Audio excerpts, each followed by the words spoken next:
Sir. क्या हम अंदर आ जाएं सर? इस वक्त तुम दोनों को अपने अपने बिस्तर पर होना चाहिए था। हाँ सर, थे तो हम बिस्तर में ही, पर हमारा मन कहीं और था सर।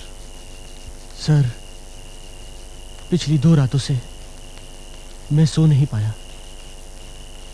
मेरी बूढ़ी माँ जो दमे की मरीज है, बार बार मेरे सपनों में आती है और पूछती है, कबीर तुम घर वापस कब आओगे? कब वापस आओगे तुम? मेरा भी वही हाल है सर। छोटी बहना की याद में दिन का चैन और रातों की नींद गायब हो गई है सर। हर पल उसकी तस्वीर आंखों के सामने घूमती है, जिसमें वो राखी लिए मेरा इंतजार कर रही है सर। ये राखी का पावन दिन कब आएगा सर? कब आएगा? कबीरा।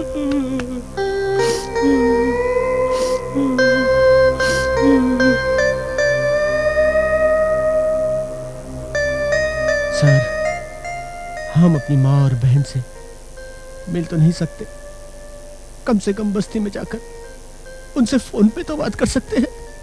मगर ये बस्ती तो यहाँ से 10 मील दूर है। आपने जो ये हमें जॉगिंग सिखाई है, हमारे इस इम्तिहान की घड़ी में, वो हमारे लिए हमारा पहला परीक्षा पत्र होगा सर। गुरुदेव, अगर आपकी आज्ञा हो तो इन चरण कमलों से हम लिखकर इस परीक्षा में पास हो जाएंगे। एक बेटे और एक भाई के कर्तव्यों का पालन भी हो जाएगा, और गुरु शिक्षा में हमने कितना ज्ञान पाया है वो भी सिद्ध हो जाएगा सर। गुरुदेव, अगर आपकी आज्ञा हो तो हम जाएं? ठीक है, तुम लोग जा सकते हो। रुक जाओ। ये लो, ये कुछ पैसे रख लो। नहीं गुरुदेव, इसकी क्या जरूरत है? रख लो, इट्स एन ऑर्डर। आप कहते हैं तो। फोन का मीटर देके कम बात मत करना। और हाँ, अपनी माँ और बहन से कहना तुम यहाँ अकेले नहीं, अपने बड़े भाई के साथ हो। भाई हो तो ऐसा। जय गुरुदेव, जय गुरुदेव।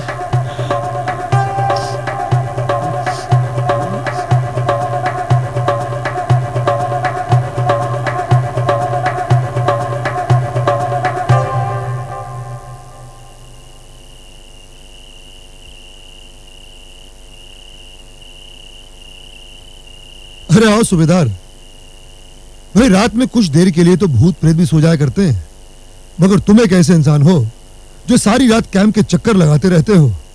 भाई बच्चे भागे ही थोड़े जा रहे हैं। आओ बैठो। कुछ भी कहिए सर, बच्चे हैं बड़े प्यारे, बेहद इमोशनल। भाई होशियार है ना, बदमाश भी कम नहीं है। साहब जी, अभी अभी कबीर और अभय मेरे पास आए थे। आज पता चला कि डिसिप्लिन से भी बढ़कर कोई चीज होती है। वो क्या? जज्बात, कर्तव्य। ये सबक आज मुझे अपने शिष्यों से मिला है। भाई द वे, वे आपके कौन से महान शिष्य हैं जिनसे आपको एक ज्ञान प्राप्त हुआ है? वही अभय और कबीर सर। आज तक मैं अपने ही दुखों को पार समझता रहा, लेकिन आज जब उनके दुख सुने तो ऐसा लगा कि सब दुख एक समान होते हैं। उनकी कौन सी दर्दनाक कहानी सुन के आ रहे हैं आप? एक की माँ बीमार है और दूसरे को अपनी बहन की याद सता रही है। कस्बे तक जाके फोन करने के लिए उन्होंने मुझसे पैसे लेने से भी इनकार कर दिया था, पर मैंने कहा कि कस्बा 10 मील दूर है। तो उन्होंने कहा, आपकी ट्रेनिंग किस दिन काम आएगी सर? दौड़ते हुए जाएंगे और दौड़ते हुए वापस आएंगे।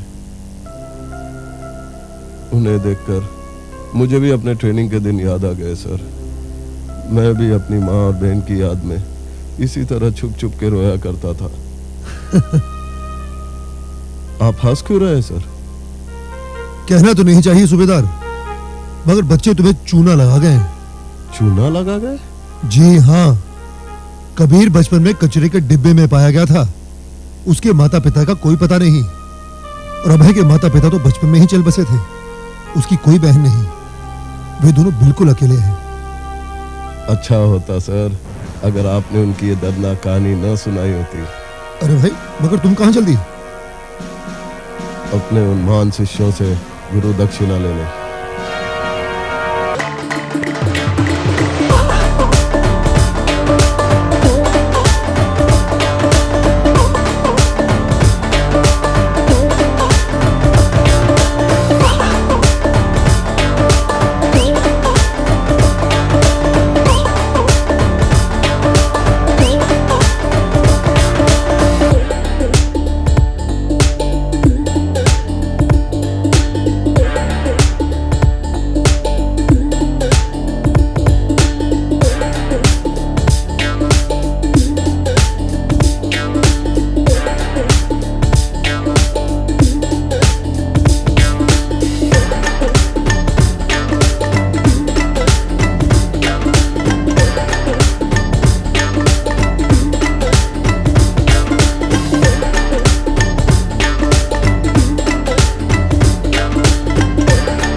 अरे भाई कौन हो तुम लोग? अंदर कैसे आ गए? अबे हट।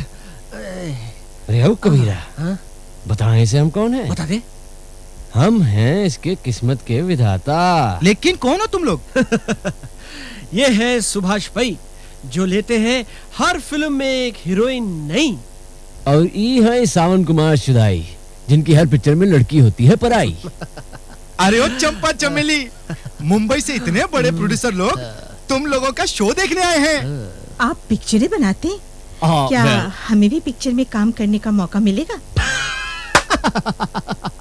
अरे ये तो मुंबई फिल्म इंडस्ट्री का दुर्भाग्य है कि हम जैसे प्रोड्यूसर डायरेक्टरों ने आज तक तुम लोगों को देखा ही नहीं। हाँ हाँ, वरना ये जूही चावला, करिश्मा कपूर, तब्बू, माधुरी दीक्षित, इन सब से तो तुम 10-10 हाथ आगे निकल गई होती। अब हम दोनों ने तुम दोनों को देख लिया है, तो हम तुम दोनों को इतनी बड़ी हीरोइन बनाएंगे कि नोट गिनते गिनते तुम्हारे हाथों में छाले पड़ जाएंगे, नोट कम नहीं होंगे। सच? हाँ, लेकिन क्या है कि नौटंकी वोटंकी तक बात ठीक है, जहाँ रही बात एक्टिंग की वो हम दोनों सिखा देंगे तुम्हें। हाँ भाई हाँ।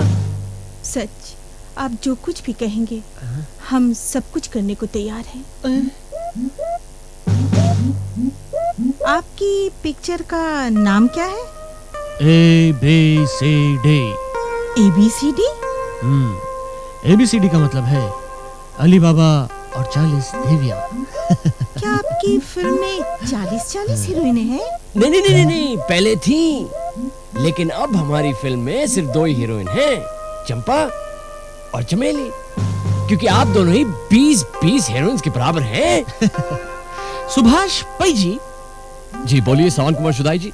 जी है, हमने हीरोइनें तो साइन कर ली हैं। वो तो है। इन्हें स्टोरी कब सुनाएंगे?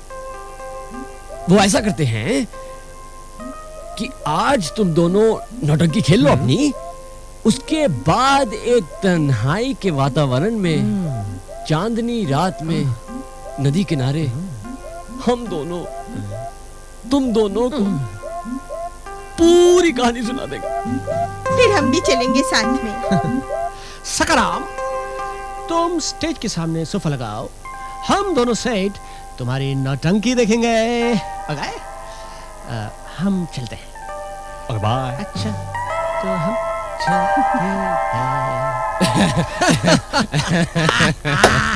हमसे पंगे ले रहे थे। यार चंपा और चमेली से हफ्ते में एक बार मिलने का प्रोग्राम तो फिट हो गया। अबे तू हफ्ते की क्या बात कर रहा है? क्यों?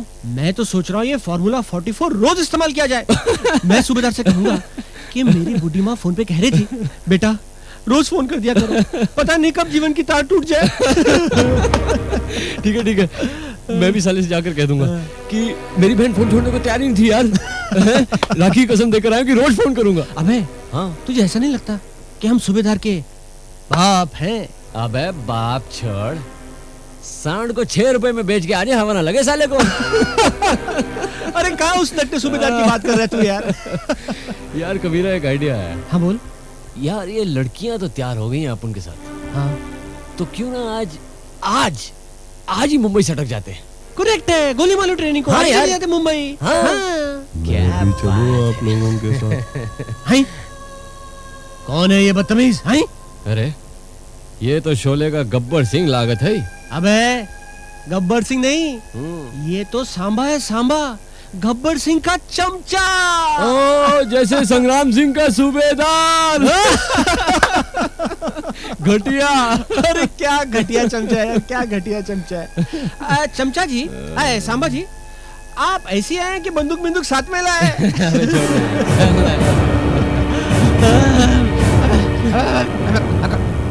ओ भाई साहब, आप ये बंदूक बैंक लूटने लाए हैं कि लड़कियों को अगवा करने लाए हैं? देखो उस गब्बर सिंह से जाके कह देना कि यहाँ पर धर्म जी और अमित जी, जय और वीरू दोनों मौजूद हैं। और अगर इस इलाके में नजर आए ना तो ठाकुर की तरह दोनों हाथ काट देंगे, याद रख। अबे और ये मुंह क्या छिपाया हुआ है?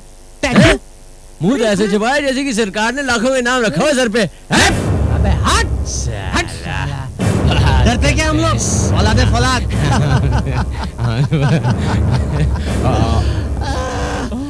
अरे वो अंकल, मम्मी,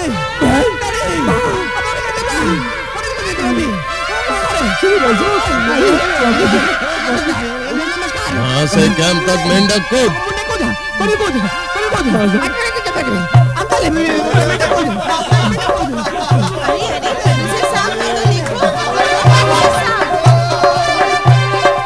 अब तुम लोग दोनों के जोड़ी में अनाम कॉम्बैट प्रैक्टिस करो।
तुम लोग क्या देख रहे हो? प्रैक्टिस जारी रहे। और तुम लड़कियों की तरह क्या चिल्ला रहे हो?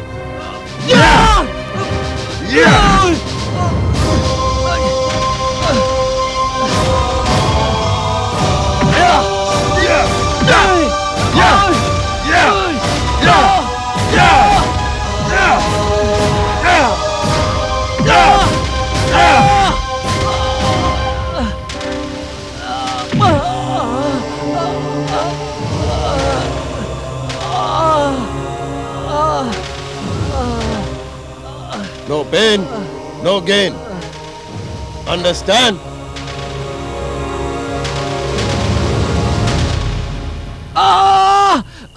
मर गया यार।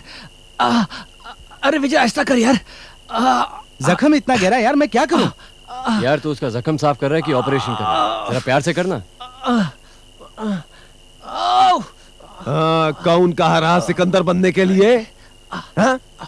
बहुत शौक रहा ना वो बुढ़ों के साथ ट्रेनिंग पर जाने का। ट्रेनिंग पर चलो, ट्रेनिंग पर चलो। और शट अप यार, हम सब तो यहाँ अपनी मर्जी से आए ना, सिर्फ तुझे एक गन पॉइंट पर लाया गया है। तू अपनी जबान बंद बस रख कर विक्रम। एक तो उसको पहले से इतना दर्द हो रहा है और उस पर तू भी यार। अरे विजय, वो बस्ती में रहते तो हमार। Stop it. अब आपस में ही दोष देते रहोगे या? इसे सहारा दो, उठाओ इसे।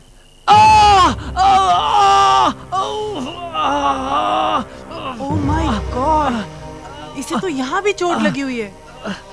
इसकी तो पसलियां भी सूज गई। जिस तरह आज सुबह उस जल्लाद ने इसे मारा था ना, उससे तो इस बेचारे की पसलियां भी टूट सकती थी। अरे राम राम राम, उस साला सूबेदार का बच्चा हमका यहाँ योद्धा बनाने लाया है या हमका हलाल कर दे। यार कहाँ जा रहे तू विक्रम? नहीं रे भैया, आज तो संग्राम साहब से बात हो ही जाए। विजय, विक्रम, अभय, आई थिंक सूबेदार कल से लड़कों की सीरियस ट्रेनिंग शुरू कर दो। नो सर, लड़कों को फिजिकल कंडीशनिंग की जरूरत है। अंदर आने से पहले इजाजत लेनी पड़ती है, भूल गए? अरे काहे की इजाजत? अब हमें कौनो इजाजत की जरूरत नहीं, समझेगा? क्या बात है विक्रम बेटे, सूबेदार ने ऐसा कौन सा? साहब जी, अंग्रेज जुल्म करे तो अत्याचार कहलात रहा, और इस सूबेदार जुल्म करे तो अनुशासन कहते हैं ना आप।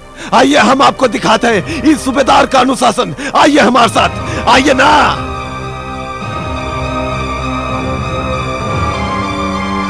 ये देखिए,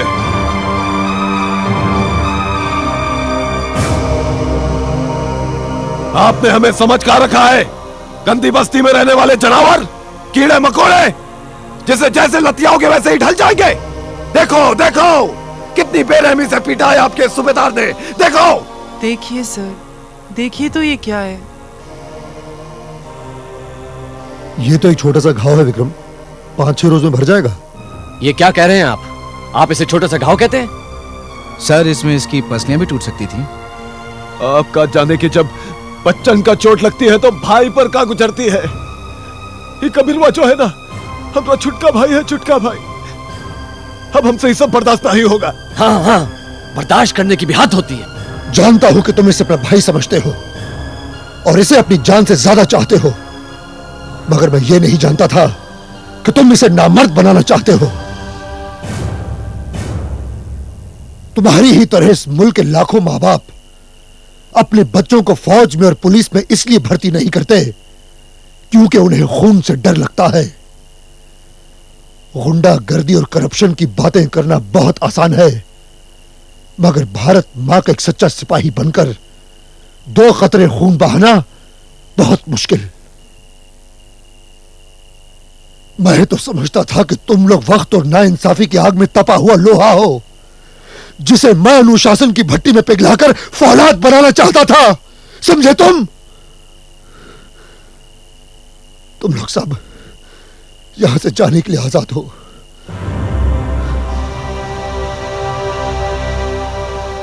जाओ और जाकर घुटनों के बल चलने वाली उस भीड़ में शामिल हो जाओ जो सड़क पर अपने ही देशवासी की लाश को देखकर यह कहते हुए गुजर जाती है कि हमसे खून देखा नहीं जाता।